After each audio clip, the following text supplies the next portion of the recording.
The dust settled on the main street of Promise Creek as the afternoon sun cast long shadows between the weathered buildings. Thomas Blackwood adjusted his worn leather hat, shielding his eyes from the glaring sun. At 45, his face told the story of a man who had witnessed both the beauty and brutality of the American frontier. 20 years as a Texas Ranger had left him with a reputation that preceded him, along with scars both visible and hidden. He had retired to this small cattle town 3 years ago, purchasing a modest ranch on the outskirts, seeking the peace that had eluded him for decades. His weathered hands, calloused from years of handling reins and revolvers, now tended to horses and cattle with the same methodical precision that had once made him the most feared lawman west of the Mississippi. As he tied his chestnut mare to the hitching post outside the general store, several townspeople nodded respectfully in his direction, a mixture of admiration and wariness in their eyes. Thomas returned their greetings with a slight nod, his steel-gray eyes scanning the street out of habit. If you like this story, please like this video, subscribe to the channel, and share your impressions in the comments. I'm curious, what city are you watching from today? Promise Creek had grown considerably since the railroad had reached it last year, bringing with it new opportunities and new troubles. What had once been a sleepy settlement of ranchers and farmers was quickly transforming into a bustling town, complete with a hotel, 3 saloons, and an assortment of businesses catering to the influx of travelers and settlers. Thomas had watched this transformation with mixed feelings. Progress was inevitable, he supposed, but it brought with it elements that threatened the peaceful existence he had carved out for himself. The most recent addition to Promise Creek was the First National Bank, a 2-story brick building that stood in stark contrast to the wooden structures surrounding it. It represented wealth, opportunity, and civilization, all things that were supposedly good for the town's future. Yet Thomas couldn't shake the feeling that its presence would attract unwanted attention. "Mr. Blackwood," a feminine voice called out, interrupting his thoughts. He turned to see Eleanor Sullivan approaching, her auburn hair neatly pinned beneath a modest hat, her green dress a splash of color against the dusty backdrop of the town.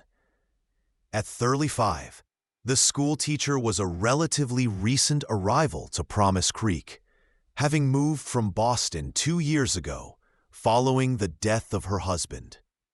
She carried herself with the refinement of her Eastern upbringing, yet had adapted admirably to frontier life, earning the respect of the community through her dedication to educating their children. "I was hoping to catch you in town today," she continued, a slight smile softening her features. Thomas removed his hat in a gesture of respect, revealing salt and pepper hair that he kept shorter than most men in these parts, another remnant of his ranger days. "Miss Sullivan," he replied with a nod, his deep voice carrying the subtle drawl of his Texas upbringing.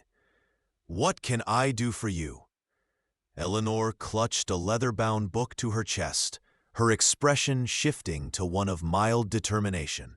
"I've been organizing a town meeting for next Saturday," she explained, "to discuss the establishment of a proper library for Promise Creek, with all the new families arriving. Our children need access to more books than my small collection can provide."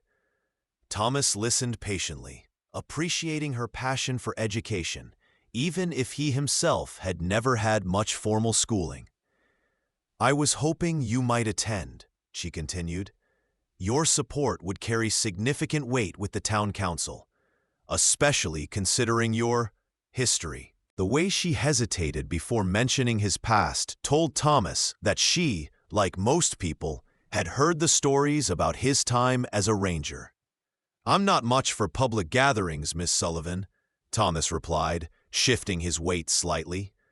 "But I reckon a library would be a good thing for the young ones."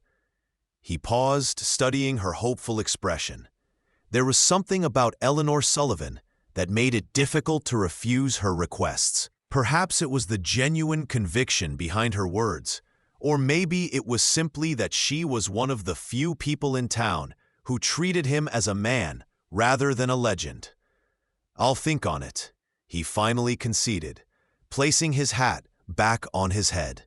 Eleanor's face brightened with a smile that made Thomas momentarily forget the weight of the Colt revolver at his hip, a weight he had carried for so long it had become part of him.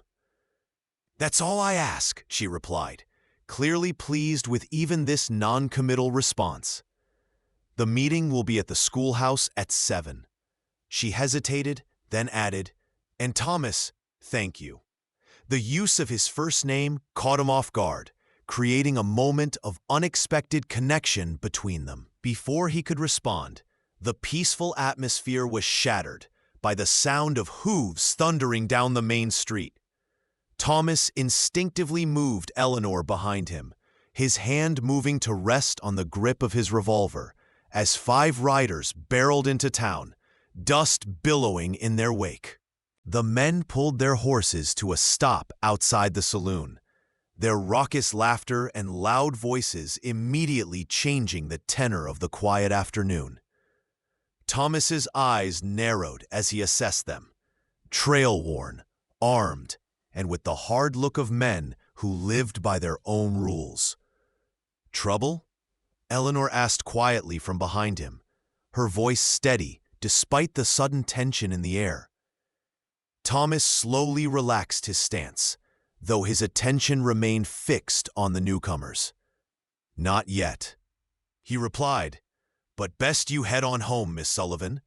Those men look like they've been riding hard, and men like that tend to be looking for the kind of entertainment that a respectable woman shouldn't witness." Eleanor nodded, understanding the unspoken concerns. She had lived on the frontier long enough to recognize potential danger. "Please consider coming to the meeting," she said, touching his arm briefly before turning to leave. Thomas watched her walk away, ensuring she was safely out of sight before approaching the newcomers. The men had dismounted and were tying their horses to the hitching rail, their spurs jingling with each step. The apparent leader of the group, a tall, lean man with a weather-beaten face and a scar running from the corner of his right eye to his jawline, noticed Thomas's approach. His hand casually moved closer to the revolver, holstered at his hip, a gesture that spoke volumes about his character and experience. "Something we can help you with, old-timer?" the man drawled, his tone carrying a challenge that wasn't lost on Thomas. The other 4 men spread out slightly, their postures suggesting they were accustomed to intimidating locals in whatever town they passed through. Thomas stopped a measured distance away, his stance relaxed but alert, his eyes missing nothing, as he cataloged details about each man, their weapons, their positions, the way they carried themselves. "Just welcoming you to Promise Creek," Thomas replied evenly. "Small town like this, we notice new faces." He deliberately avoided introducing himself, curious whether his reputation had preceded him even with these drifters. The leader's eyes narrowed slightly, taking in Thomas's well-worn clothes, the quality of his gun belt, and the way he carried himself, not with the nervous deference of a typical townsman, but with the quiet confidence of someone intimately familiar with violence. "Well, ain't that hospitable?" the scarred man replied with a smirk that didn't reach his eyes, "Name's Jackson. These are my associates. Just passing through, looking to wet our whistles and maybe find some friendly company before moving on." The emphasis he placed on friendly company made his intentions clear enough. "Saloon's right there," Thomas nodded toward the building behind them. "Banker's hours are 9 to 3 if you've got business at the bank. General store closes at 6. His casual mention of the bank caused a flicker of something, interest perhaps, in Jackson's eyes, confirming Thomas's suspicions. Jackson studied him for a moment longer before nodding slowly. "Much obliged for the information, stranger," he said, tipping his hat in mock politeness. "Boys, I believe our new friend here is inviting us to enjoy what this fine establishment has to offer." The men laughed, the tension easing slightly, though not disappearing entirely. As they turned toward the saloon, the youngest of the group, barely old enough to grow a proper beard, glanced back at Thomas with a mixture of curiosity and wariness. Thomas remained where he stood, watching as the men pushed through the swinging doors of the Frontier Saloon. Only when they had disappeared inside did he continue on his original errand, entering the general store while keeping one eye on the saloon across the street. Inside, the familiar scents of coffee, leather, and various dry goods greeted him as the shopkeeper, Harold Jenkins, looked up from behind the counter. "Afternoon, Thomas," the rotund man said cheerfully. "Saw you talking with those newcomers. Rough-looking bunch, ain't they?" Thomas nodded, placing a list of supplies on the counter. "Need these items, Harold. And yes, they bear watching." Jenkins began gathering the requested supplies, his expression growing concerned. "You thinking they might be trouble? Should I alert Sheriff Davis?" Thomas considered this for a moment. Sheriff Davis was a decent enough lawman for handling local disturbances, but Thomas doubted he had the experience to deal with men like Jackson and his crew, if they were indeed what he suspected, bank robbers casing their next target. "No need to worry the sheriff just yet," Thomas replied. "Just keep your shotgun loaded and your doors locked at night until they move on." Jenkins nodded solemnly, clearly taking the advice seriously, coming from a former Texas Ranger. As Thomas paid for his supplies and arranged to have them delivered to his ranch later, he couldn't shake the feeling that Promise Creek's peaceful days were about to be disrupted. He had seen that look in men's eyes before, the calculating assessment of potential profit weighed against risk, the hunger for easy money, and the disregard for those who might stand in their way. The afternoon sun had begun its descent toward the western horizon as Thomas stepped back onto the boardwalk, his errands complete, but his mind troubled. He considered stopping by Sheriff Davis's office to share his concerns, but decided against it for now. Without concrete evidence, his warnings would seem like nothing more than the suspicious nature of an old lawman who saw threats in shadows. Instead, he untied his mare and mounted up, planning to return to town after nightfall to keep an eye on Jackson and his men. As he rode out of town, the familiar weight of responsibility settled on his shoulders, a weight he had hoped to leave behind when he hung up his ranger badge. The tranquility of his ranch, with its open pastures and distant mountain views, would have to wait. Thomas Blackwood had recognized the look of predators eyeing their prey, and he wouldn't stand by while they threatened the town he now called home. Night had fallen by the time Thomas returned to Promise Creek, leaving his horse at the livery stable on the edge of town, rather than at the more visible hitching posts along the main street. He moved through the shadows with a stealth that belied his age, his footsteps nearly silent as he positioned himself in the alley beside the saloon. The Frontier was alive with the sounds of piano music, raucous laughter, and the clink of glasses, typical for a Friday night in a frontier town. Through the windows, Thomas could see Jackson and his men spread throughout the establishment, seemingly enjoying the whiskey and company. But their relaxed appearance didn't fool him.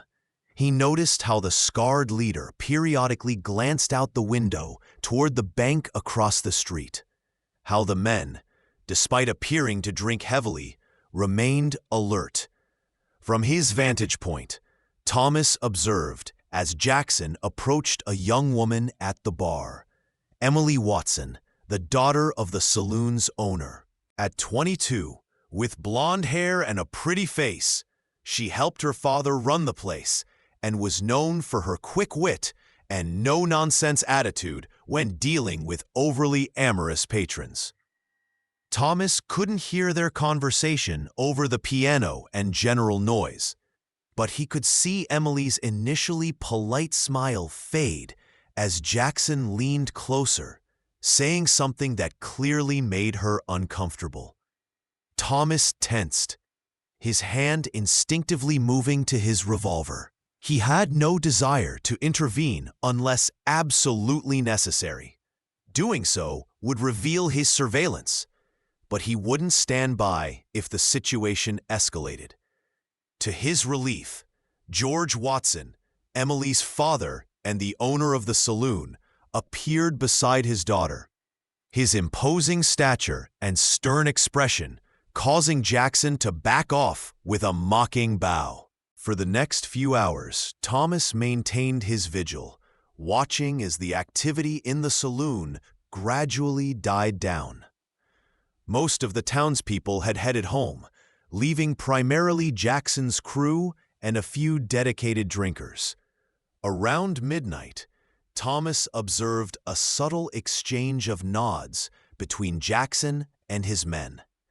3 of them departed, leaving only Jackson and the youngest member of the gang inside. Thomas made a quick decision, silently making his way around the building to follow the 3 men who had left. As he suspected, they weren't headed to their rooms at the boarding house, but were instead moving stealthily toward the bank. Thomas kept to the shadows, maintaining enough distance to avoid detection while keeping them in sight. The men stopped at the rear entrance of the bank, and even in the dim moonlight, Thomas could see one of them retrieve tools from inside his coat. Lockpicks. Thomas had seen enough. These were no ordinary drifters passing through town. They were indeed planning to rob the First National Bank of Promise Creek. He needed to act. Davis asked as they hurried back toward the center of town. Thomas shook his head. "Too many people increases the risk of someone getting hurt," he replied. "Better we handle this quietly if possible." By the time they returned to the bank, the 3 men had already gained entry. Thomas and Sheriff Davis positioned themselves on either side of the rear door, weapons ready. Thomas held up 3 fingers, silently counting down, before kicking the door open. Inside, the surprised robbers reached for their weapons, but Thomas and Davis had the advantage of preparation and position. "Drop your guns," Davis commanded, his shotgun trained on the closest outlaw. "Hands where I can see them." For a tense moment, it seemed the men might risk a shootout, but a warning shot from Thomas's revolver into the ceiling changed their minds. Slowly, reluctantly, they placed their weapons on the floor. As Davis covered them, Thomas quickly bound their hands with rope from his saddlebag. "Jackson and the kid are still at the saloon," Thomas reminded the sheriff. "They'll wonder what's keeping their friends." Davis nodded grimly. "I'll take these 3 to the jail. Can you handle Jackson?" The question wasn't just about Thomas's willingness, but his ability. Even retired, Thomas Blackwood's skill with a revolver was legendary in these parts. Thomas nodded, checking his Colt before heading back out into the night. As he approached the saloon, He could see through the windows that only a handful of patrons remained, including Jackson and his young companion. Thomas pushed through the swinging doors, the familiar smell of whiskey, tobacco, and sweat greeting him as conversations momentarily paused at his entrance before resuming. Jackson looked up from his card game, his eyes narrowing as he recognized Thomas. The former ranger made no move toward his weapon. Instead, casually approaching the bar where George Watson was wiping glasses. "Evening, George," Thomas said, keeping his voice conversational while positioning himself to keep Jackson in his peripheral vision. "Coffee if you have it." Watson, sensing the tension, nodded and moved to pour the requested drink. "Little late for coffee, ain't it, old-timer?" Jackson called from his table, his tone mocking, but his eyes sharp with suspicion. Thomas turned slightly, facing the outlaw leader. "Never too late for coffee when there's work to be done," he replied evenly. Jackson's hand moved slowly toward his revolver, stopping when Thomas added, "I wouldn't. Your friends are already in jail, and Sheriff Davis is expecting you to join them." Jackson's expression hardened as he assessed the truth of Thomas's statement and his odds in a confrontation. The young outlaw at Jackson's table looked increasingly nervous, his eyes darting between his leader and Thomas.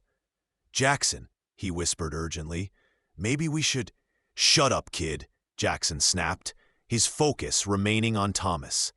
In a fluid motion that belied his years, Thomas turned fully toward Jackson, his coat pulled back to reveal his holstered revolver. "You've got two choices," he stated calmly.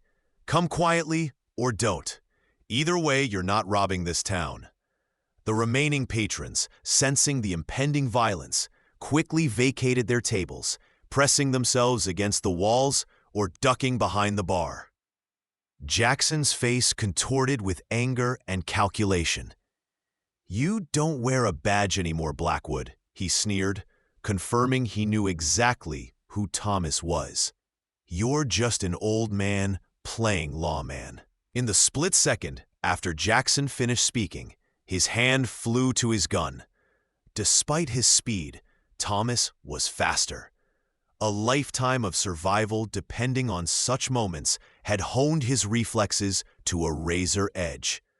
Thomas's Colt cleared its holster and fired before Jackson's weapon was fully drawn.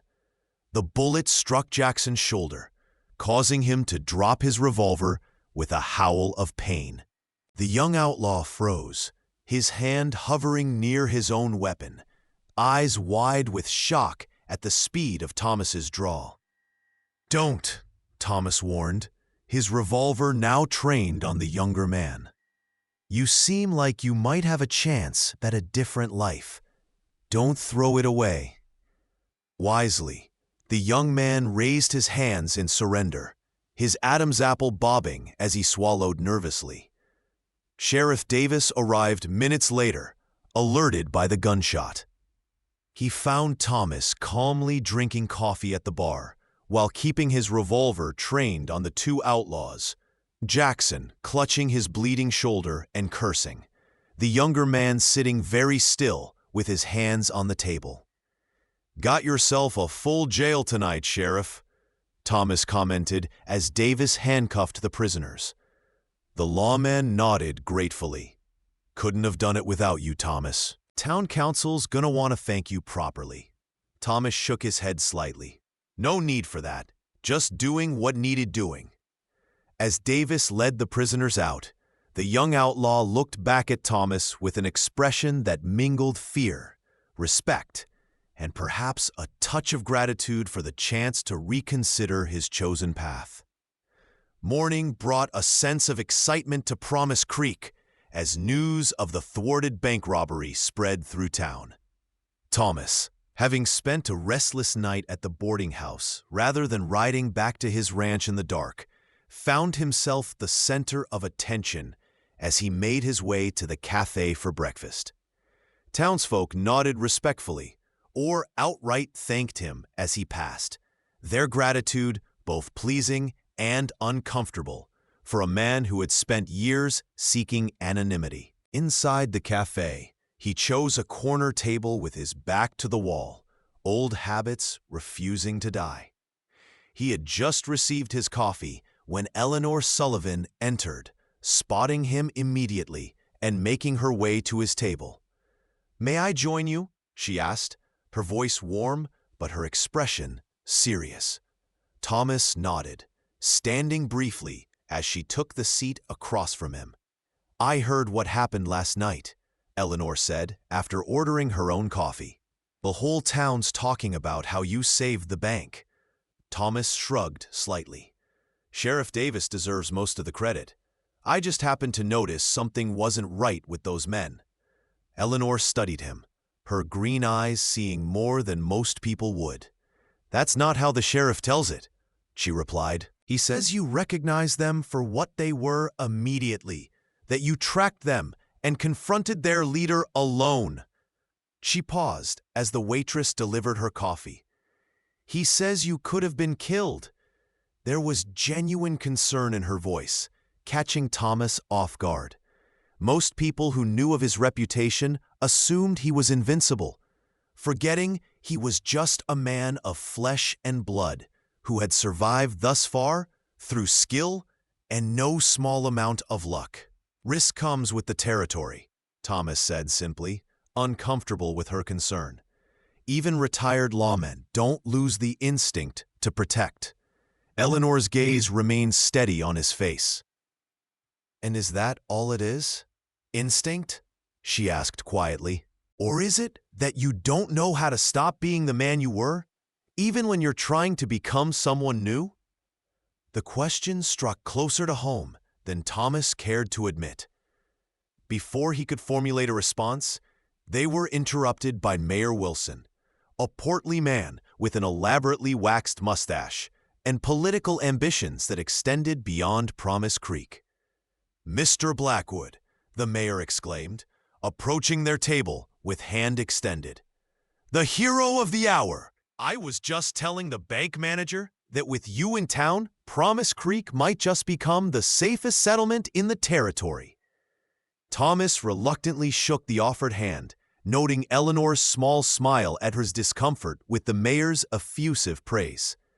"Just happened to be in the right place," he deflected, hoping to cut the conversation short. Wilson, however, was just warming up. "Nonsense.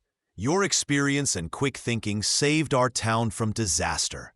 Why, we should consider making your position official. The town council would certainly approve a special deputy status, perhaps with a modest stipend." Thomas raised a hand to halt the mayor's enthusiastic planning. "I appreciate the offer, Mayor, but I'm retired for a reason. I'm just a rancher now." Wilson looked disappointed, but nodded understandingly. Of course, but the offer stands should you reconsider. At the very least, you must allow the town to thank you properly. We're having a small celebration at the town hall this evening. Nothing elaborate, just a gesture of gratitude." Thomas opened his mouth to refuse, but Eleanor spoke first.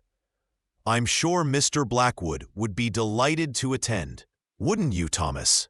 The slight challenge in her voice, combined with the expectant looks from both her and the mayor, left Thomas feeling cornered in a way that armed outlaws never had.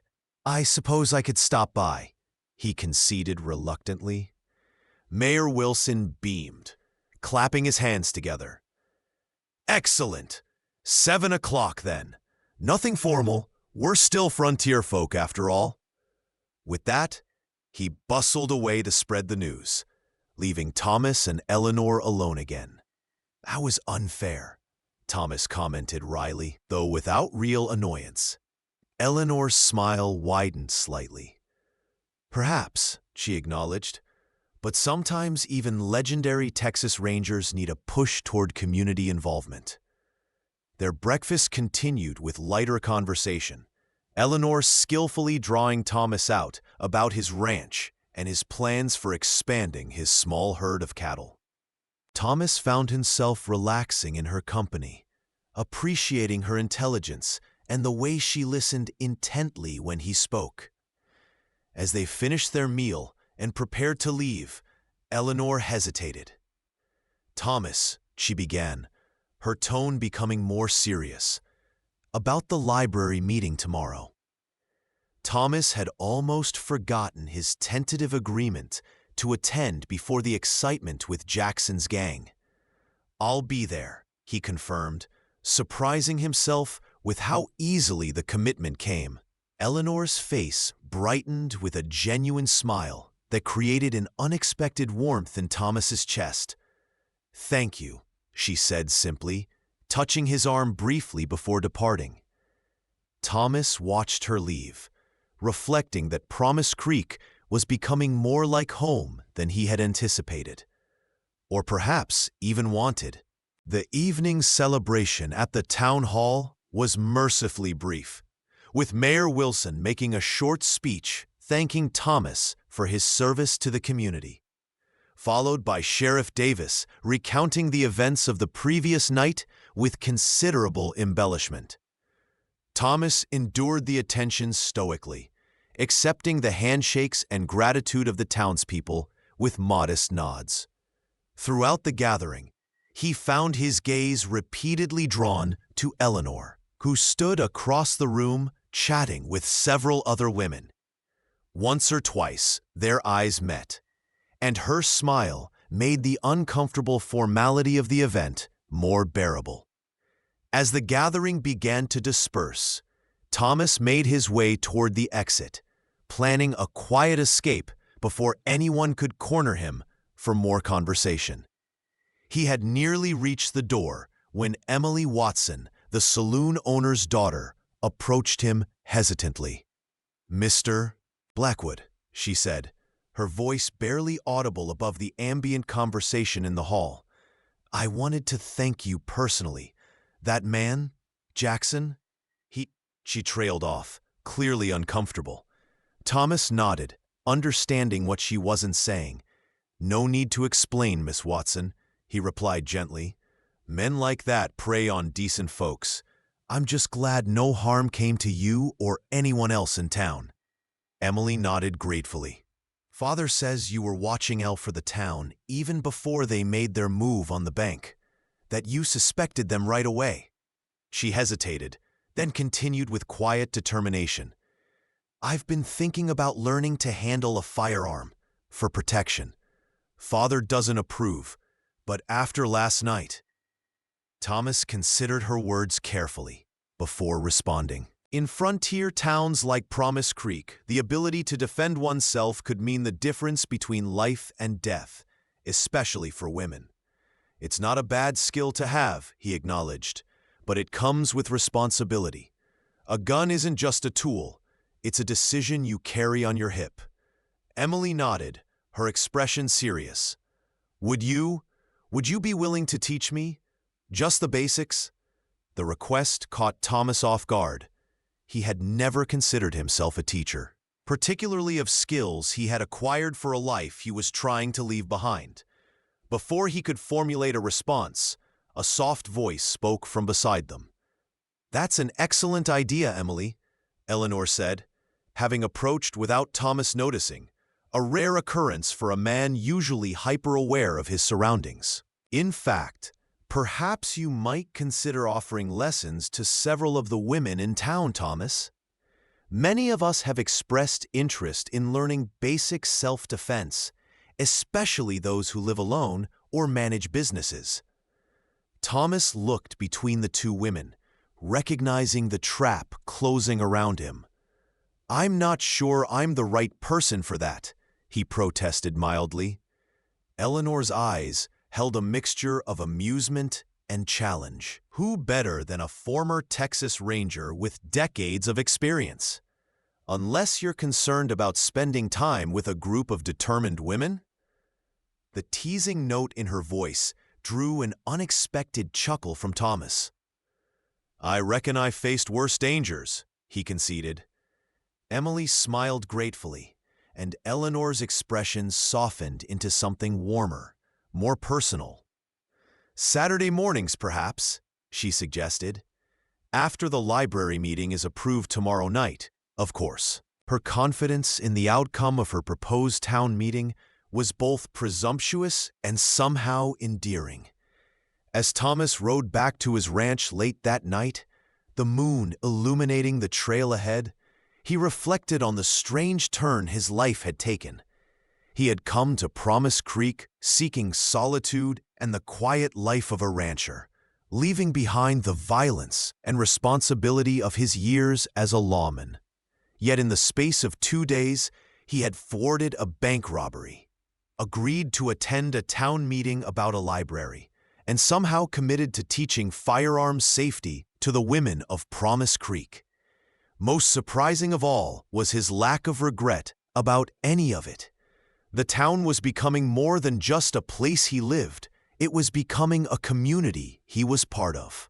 And Eleanor Sullivan, with her quiet strength and direct green gaze, was becoming someone whose good opinion mattered to him, a realization both unsettling and intriguing for a man who had spent most of his adult life keeping people at a distance. The following week passed in a blur of activity. The library meeting had been a success, with the town council approving Eleanor's proposal and allocating funds for initial book purchases. True to his word, Thomas had begun Saturday morning firearms lessons for interested women, finding unexpected satisfaction in their progress and determination. Emily Watson proved to have a natural talent for shooting, while Eleanor approached the lessons with the same methodical attention she brought to her teaching, asking thoughtful questions and practicing diligently. Thomas's days fell into a new rhythm. Mornings at his ranch tending to cattle and horses, afternoons often spent in town assisting Sheriff Davis with various matters, despite his insistence that he remained retired, and evenings frequently ending with conversations over coffee with Eleanor at the cafe. It was during one such evening, as they discussed books Eleanor hoped to acquire for the new library, that she suddenly changed the subject. "I've never done this before," she said, her voice dropping slightly as she placed her hand tentatively over his on the table. Thomas froze, his coffee cup halfway to his lips, caught completely off guard by the gesture and her words. For a moment, he was utterly at a loss for how to respond. In all his years, facing down outlaws and navigating life-threatening situations, nothing had prepared him for the simple touch of Eleanor Sullivan's hand on his. She looked at him expectantly, a hint of vulnerability in her expression that he had never seen before. Thomas carefully set his cup down, his mind racing. Eleanor had been a widow for several years, but she had never spoken of seeking another companion, and Thomas himself had long ago accepted that his life would be a solitary one. "You've never done what before?" he finally asked, his voice rougher than intended. Eleanor's cheeks colored slightly, but she didn't withdraw her hand. "Pursued a man," she replied with disarming honesty. "In Boston, courtship followed strict protocols. The man was always the initiator, the woman the responder. But out here," she gestured vaguely with her free hand, "the rules seem different, less rigid, and waiting for you to recognize what's developing between us might take longer than I have patience for." Thomas stared at her, equal parts amazed by her forthrightness and terrified by the implications of her words. His life had been defined by violence and duty for so long that the possibility of something as normal as a relationship seemed almost foreign to him. And yet, he couldn't deny the warmth her presence brought to his days, or the way his thoughts increasingly turned to her when they were apart. Thomas turned his hand beneath hers, hesitantly interlacing their fingers. "You're going to like it," he whispered, the words coming from some long-dormant part of himself. "Being direct, I mean. Suits you better than those Eastern protocols." Eleanor's smile lit up her entire face, transforming her from merely pretty to truly beautiful. "Does it suit you, Thomas?" she asked softly, her thumb tracing a small circle on the back of his weathered hand. Thomas Blackwood, the former Texas Ranger who had faced down notorious outlaws without flinching, felt his heart race at the simple gesture. "I reckon it does," he admitted, surprising himself with the truth of it. "Though you should know, I'm not good at this. Haven't had much practice at caring for someone." The admission cost him something in pride, but Eleanor deserved honesty. Eleanor squeezed his hand gently. "Then we'll learn together," she replied. "I may have been married before, but every relationship is its own journey, don't you think?" There was wisdom in her words, a practical approach to emotions that resonated with Thomas's own straightforward nature. As they sat there, hands joined across the table, Thomas felt something shift within him. Not the closing of a door on his past, but perhaps the opening of one to a future he hadn't allowed himself to imagine. Promise Creek had offered him sanctuary when he sought only solitude, but it was giving him much more: community, purpose, and now, possibly, companionship. The path ahead was uncertain, full of the complexities that came with allowing oneself to care deeply about another person. But for the first time in decades, Thomas Blackwood found himself looking forward rather than back. In the weeks that followed, Thomas and Eleanor's relationship grew, tentative but steady, neither rushing the delicate process of building trust and understanding. The town observed their courtship with approving nods and knowing smiles, the former Texas Ranger and the schoolteacher becoming a familiar sight walking together along Promise Creek's main street, or sharing meals at the cafe. Thomas continued his firearms lessons for the women of the town, expanded his small cattle herd, and even reluctantly accepted an official position as deputy sheriff when Davis insisted he needed the help with the town's growing population. Eleanor's library opened in a small but well-appointed room adjacent to the schoolhouse, quickly becoming a center for community gathering and learning. Life in Promise Creek continued to evolve, as did Thomas Blackwood himself, no longer merely existing in the shadow of his past, but living fully in the present. Standing on the porch of his ranch house one evening as the sun set behind the distant mountains, Thomas watched Eleanor approaching on horseback, her riding skills having improved considerably under his tutelage. The sight of her, silhouetted against the golden western sky, stirred emotions he had once thought himself incapable of feeling. As she dismounted and climbed the steps to join him, Thomas Blackwood, former Texas Ranger, reluctant hero, and now a man learning to open his heart, realized that sometimes the greatest acts of courage had nothing to do with facing down danger, and everything to do with embracing life's unexpected gifts. "Beautiful evening," Eleanor commented, standing beside him to admire the view. Thomas nodded, slipping his hand into hers with a newfound ease. "Yes," he agreed, looking not at the sunset, but at her. "Yes, it is." If you like this story, please like this video, subscribe to the channel, and share your impressions of this story in the comments. To listen to the next story, Click on the box on the left.